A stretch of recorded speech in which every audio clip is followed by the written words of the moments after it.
Avant de prier, je voudrais lire le psaume 125e, un psaume qui s'est imposé dans mon cœur et je prie qu'il accompagne son excellence durant ce quinquennat.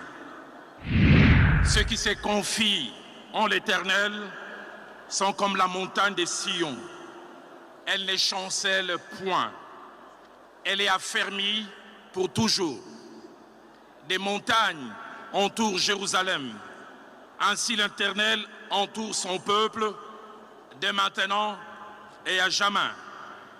Car le sceptre de la méchanceté ne restera pas sur le lot des justes, afin que les justes n'étendent pas les mains vers l'iniquité.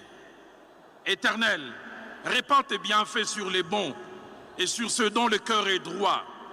Mais ceux qui s'engagent dans des voies détournées, que l'Éternel les détruise avec ceux qui font le mal, que la paix soit sur Israël. Je vais prier.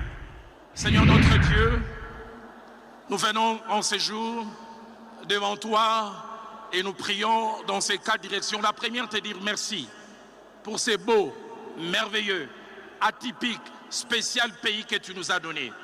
Pays que plusieurs nous envient, mais que tu as décidé dans ta préscience de nous donner. Pourquoi? Nous ne savons pas, et même nous ne voulons pas savoir. Ce que nous voulons savoir, c'est que Proverbe 16, au verset 4, dit « Tu as tout fait pour un but ».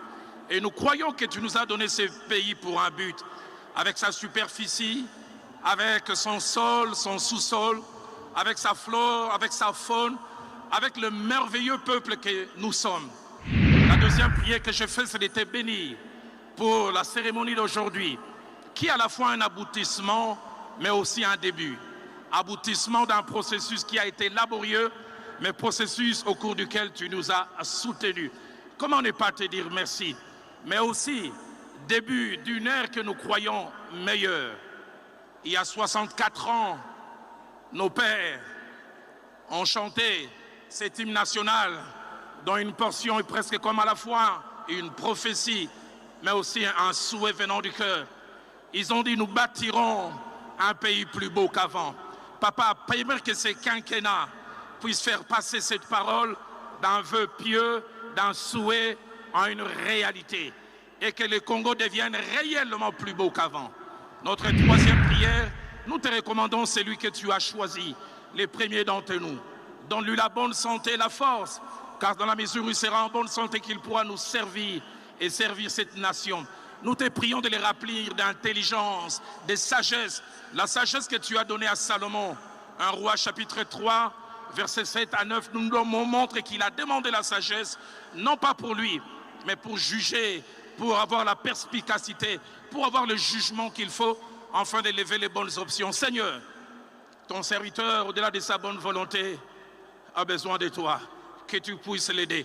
Et ma quatrième prière, Seigneur, aide-la à choisir des hommes et des femmes qu'il faut.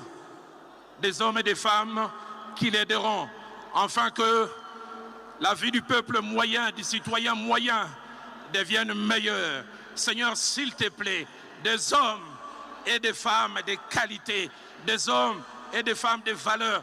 Seigneur, nous sommes fatigués de voleurs. Nous sommes fatigués de ceux qui s'enrichissent. Nous sommes fatigués de ceux qui ne voient que leurs intérêts.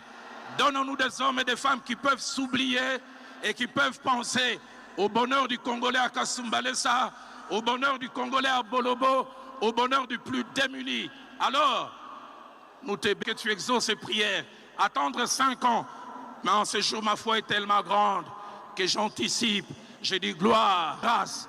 Nous terminerons ce quinquennat dans 5 ans, dans la louange et dans l'adoration. C'est dans les précieux, beaux, merveilleux, digne nom des louanges, le seul nom de Jésus-Christ que j'ai ainsi prié. Amen.